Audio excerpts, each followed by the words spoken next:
Magandang araw po, welcome po sa aking channel of 9TV. Patalasasan po, meron po ba kayong mga properties na napapabayaan or non-performing assets? Plan nyo yung ibenta, pero wala kayong oras pagbibenta nito. Kung ito'y pagkakatiwala nyo po sa amin, tawag lang po kayo sa aking numero. Usap po tayo, gawan ko po ng video for free. Yes, libre po, wala po kayong babayaran. Tutulungan pa namin kayong mabenta inyong property.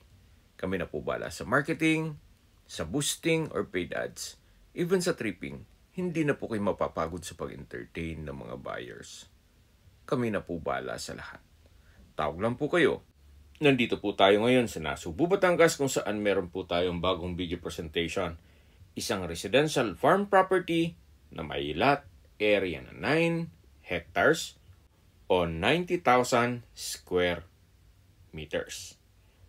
Ito po'y along Barangay Road.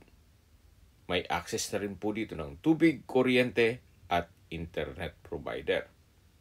Patag na patag po ang lupa, kaya wala pong masasayang. Yan po, tunghayin po itong napagandang property kung saan meron din po itong mountain view. Ito po yung Barangay Road na dumaan po yan dun sa dulo ng property. Marami po kayong pwedeng i-project dito. Pwede po itong gawing subdivision o low-cost housing. Pwede naman pong i-subdivide, then i-resale. Pwede rin pong mag-land banking muna habang mura pa po itong binibenta. At sa dulong parte nitong video, pag-usapan natin ang presyo nito, pati distance, location at travel time. Matatanaw nyo po yung kulay na puti na sakyan sa dulo. Hanggang dun pa po ang property. Dun sa may mga puno. Napakalawak po, napakaganda. Kung malaking pamilya naman po kayo, pwede naman po itong gawing private farm estate para buong pamilya nasa loob ng isang community o compound. Mula po dito, isang lote lang po, then main road na o barangay road na. Isang lote lang po ang pagitan mula sa barangay road. Pwede rin pong gawa ng resorts and events place sa ibang parte nitong property. Then yung sa dulo, itabi nyo para sa inyong retirement. So depende po sa inyo kung anong magiging project nyo once na ma-acquire nyo po ito. Sa ngayon po, ang tanim dito ay mais. Doon naman po sa dulo ay meron pong mga fruit-bearing trees gaya ng mangga, bayabas, saging at kung ano-ano pa. Meron din pong creek o sapa. Meron din pong mga puno ng kawayan. Hanggang dito po ang property line. Then itong kabilang parsela naman ng lupa, actually na-vlog ko na rin po yan, na kung saan ang sukat ng lupa naman yan ay 4.5 hectares. Pero ibang barangay naman po ang nakakasakop niyan. So focus muna tayo dito sa 9 hectares. At babalik po tayo doon sa may barangay road. Sa mga nag-skip po ng video, summarize ko lang po. Ito pong property ay nasa Nasugbu, Batangas at may lot area na 9 hectares. Ito po ay along Barangay Road. Napakatahimik po ng lugar, sariwa ang hangin, at sa klima naman po, banayad lang, hindi naman siya ganun kainit at hindi naman ganun kalamig. Meron na rin po itong access ng tubig, kuryente at internet provider.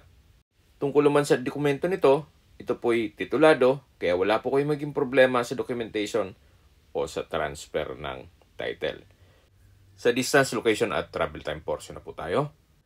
Mula po sa Tagaytay, Nasugbu Highway, ang distance is 7 kilometers at ang travel time is 9 minutes.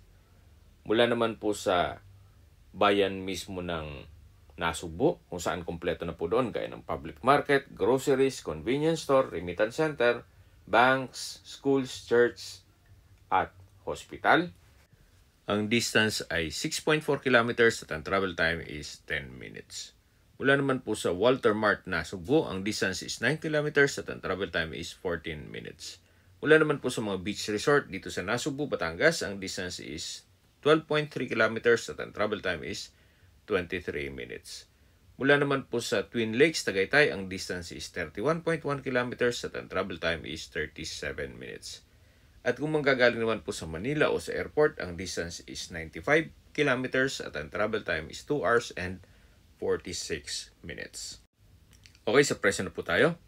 Binebenta po ito ni owner sa halagang 1,500 pesos per square meter. Kung may mga katanungan po kayo, tawag lang po kayo sa aking numero. Sa mga kababayan naman natin nasa ibang bansa, meron po akong Telegram. Sa mga iPhone user man may iMessage. Meron din pong Imo, Skype, Viber at WhatsApp. Save number lang po, 0917-316-3399. Sa mga nagtatanong naman po ng aming Facebook, meron po aming Facebook page na Nov9 TV at Facebook Reels Video. Meron din pong TikTok at Instagram. May ibang YouTube channel po kami na The Nov9 TV channel at Nov9 TV Listings. Sana po naibigyan nyo ang video presentation. Paki-like and subscribe na lang po sa aking channel para ma-update din po kayo sa aking future listings. Kung sakali po hanap nyo yung mas maliit na sukat ng lupa, meron din po kami ibang listings na pwede nyong pagpilian. Huwag po kayong mag-atubiling tumawag sa amin, then let us know your budget para malaman namin kung anong property pwede na may alok sa inyo. Sa lahat pong viewers, subscriber at nagtiwala po sa amin, salamat po sa suporta. Ingat po kayo lagi at yung pamilya. Maraming salamat po.